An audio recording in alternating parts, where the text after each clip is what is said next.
CAIRO Elders of a village in Egypt's Sinai Peninsula where militants killed 305 people in a mosque had been warned by Islamic State of Iraq and Syria ISIS operatives to stop collaborating with security forces and to suspend rituals associated with Islam's mystical Sufi movement, security officials and residents said. The latest warning came as recently as a week ago, telling villagers in AlRawdah not to hold Sufi rituals on November 29/30 to commemorate the birth of the Prophet Muhammad, according to residents and the officials who work for security and military intelligence agencies operating in Sinai. Survivors recall deadly mosque attack in Egypt. Local operatives of the ISIS group's affiliate in Sinai consider Sufis to be heretics who should be killed.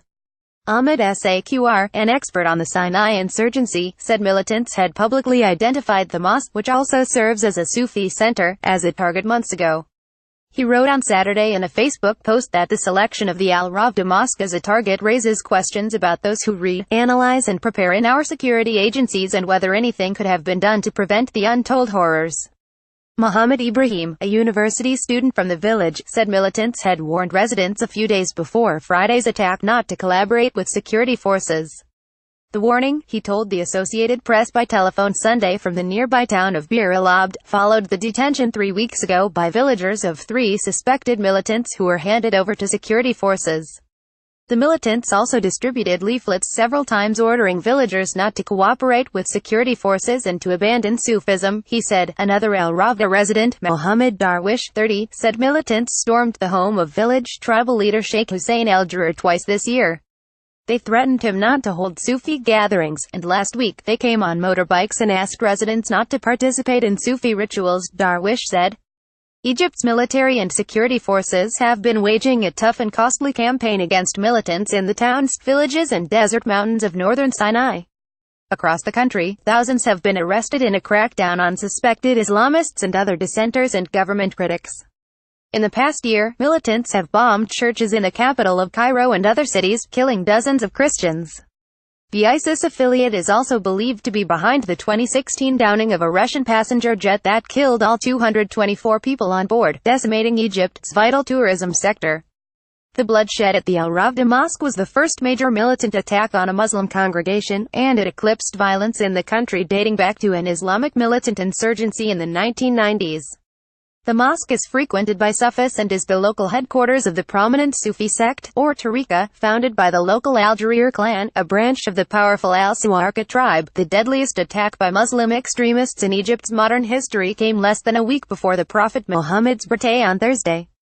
Celebrations climax on Wednesday and Thursday, when millions of the Sufi movement's followers are expected to gather for rituals in mosques, shrines and squares across much of this majority Muslim country.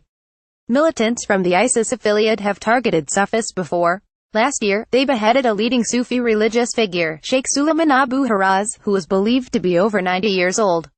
They posted photos of the killing. ISIS propaganda often denounces Sufis. In the January edition of an ISIS magazine, a figure purporting to be a high-level official in the group's Sinai affiliate vowed to target Sufis, accusing them of idolatry and heretical innovation in religion, warning that the group will not permit their presence in Sinai or Egypt.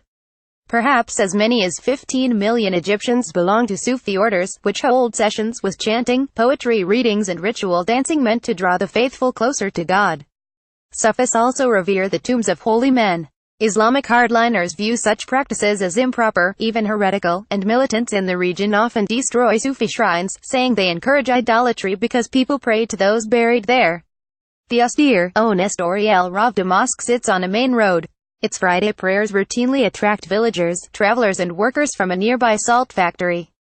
About 500 men and boys were thought to have been in the mosque and adjacent plaza at the time of the attack. According to official figures, 305 people, including 27 children, were killed, with 128 wounded. Security officials say ISIS militants infiltrated the area of Bir el-Abd and AlRawdah several months ago, opening a new front in the mostly desert region away from the main theater of operations in Al-Arish and the towns of Rafah and Sheikh Zawail to the east.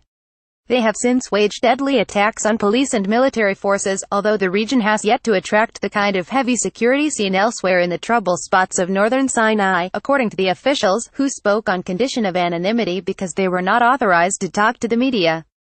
The expansion of the militants to Bir el-Abd shows that they can go anywhere, said Hassan Khalif, a tribal leader in the Suez Canal city of Ismailia, where some of the wounded from Friday's attack were taken. There are security flaws. We need to wage an all-out offensive to crush them.